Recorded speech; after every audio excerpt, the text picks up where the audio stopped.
holds on to her seat, Lynn Fugit, but then they'll be joined by Terry Hill, Patty Lou Bounds, Amber Roundtree, and like I said, whoever gets the Kincannon seat.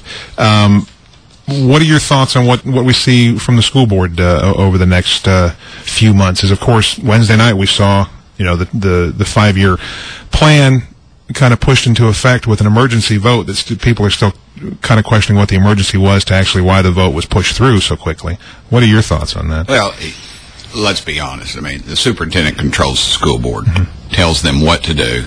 They have a little private meeting beforehand, and if that was commission or any other entity, the media would be breathing down on them. But they bring in a lawyer, and they call it executive session or something like that, and they get around it saying they're just conferring. And the reality is they're just working out how the meeting's going to go. Sure. I think that last meeting was probably the last one you'll see where they just totally whitewashed something and did away with their own rules. And when they get up and they say, are there any principals here? And oddly enough, 4 principals are there just to make this impromptu speech, but yet they've all got something typed out ahead of them. Everybody knows what's going on. They're playing their little game, and I think arrogance comes before the fall, and they should clean up their act. The public knows, and it's disappointing to me that our newspaper doesn't point that out. If that was commission, they would do that. It's clearly a double standard with them, as there is with a lot of things.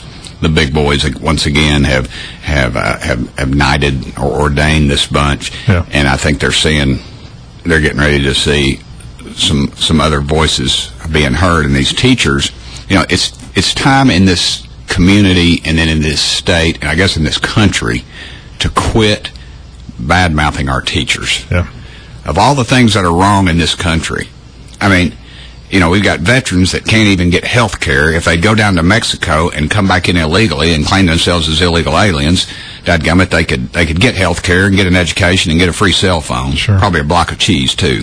So, I know that's 2 different things, but the truth is, I think we've lost our barometer in this country, and the days of beating up on teachers need to stop. Sure. And throwing all this garbage out, and our kids have become our schools are like a petri dish. It's some sort of experiment. Yeah.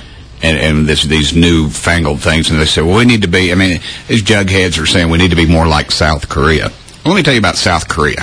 I love the country because they're on our side and they fight the communists. But South Korea is, their kids go to school, and then they go to this after-school program.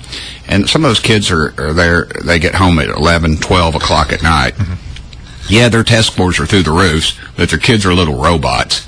And to me, you look at the people that are pushing this stuff at the top. I'm not talking about these local minions that get their direction from whoever. Yeah. But the people at the top, they have something financially to gain from this. Sure they do. My daddy always used to say, follow the money. It's a complete takeover of our education system by a group of people that, in my opinion, have one thing in common. They want to get more money out of the system. Education is the last area that has been untapped, and this is what they're doing. You're seeing it in Knox County schools. And parents, you better wake up and you better start paying attention, because our kids should not be disposable. Sure. Well, when they're bringing in companies to tell you how to monetize your students better, or how to monetize the education system better, there's something inherently distasteful about that and just wrong. And what's funny too is you mentioned those people at the top wanted to change public education, and yet none of their kids go to public schools. Heck no, and none of their kids will. No, they don't want them to. They don't want to, especially not after they mess them up. If I had a kid in the system, I'd seriously look at a private institution right now. Incredible. Well, we appreciate your thoughts and your opinions on everything there. Hey, don't forget